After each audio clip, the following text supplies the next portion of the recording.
पद्म पुराण में वर्णन आता है, यदि उदय काल में थोड़ी सी एकादशी, मध्यकाल में पूरी द्वादशी और अंत में किंचित मात्र त्रयोदशी हो तो वह एकादशी त्रिस्पर्शा कहलाती है, जो कि आज है।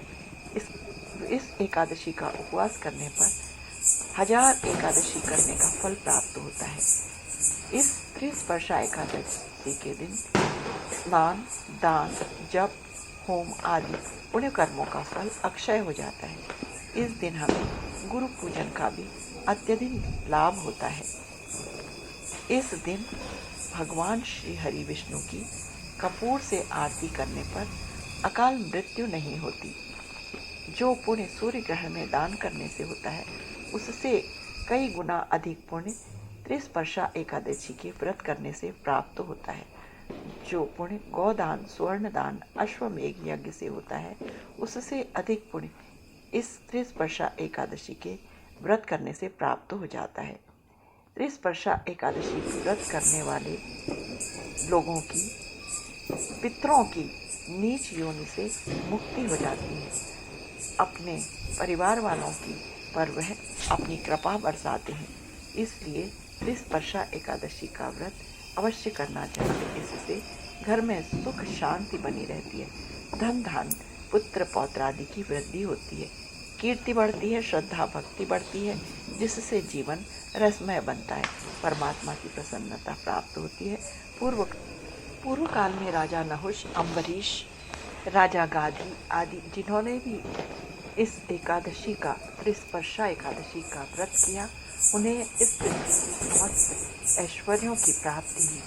भगवान शिव जी ने नारद से कहा, इस एकादशी का व्रत करने से मनुष्यों के 7 जन्मों के पाप नष्ट हो जाते हैं। इसमें कोई भी संदेह नहीं। एकादशी के दिन किए गए हुए व्रत, गोदान आदि का अत्यधिक पुण्य फल प्रदान करने वाले माने जाते हैं। प्रबोधिनी एकादशी अर्थात बोधमय एकादशी।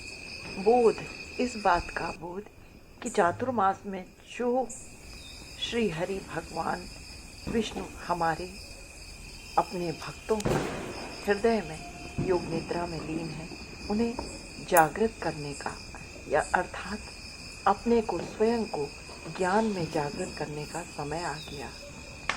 उत्तिष्ठ उत्तिष्ठ गोविंदा, उत्तिष्ठ गरुड़ध्वजा, उत्तिष्ठ कमलाकांता, त्रैलोक्यम मंगलम कुरु। इस मंत्र को पढ़ने से पहले भगवान श्रीहरि का मानसिक पूजन, फिर कपूर से आरती अवश्य करनी चाहिए। कपूर से आरती मनुष्य दीर्घायुष्य को प्राप्त होता है और जीवन भर अकाल मृत्यु का भय समाप्त हो जाता है। कपूर से आरती करने पर मनुष्य की अकाल मृत्यु नहीं होती। इसलिए देवउठी देव प्रबोधिनी एकादशी के दिन भगवान श्री हरि विष्णु की कपूर से आरती अवश्य करनी चाहिए। जय श्री हरि।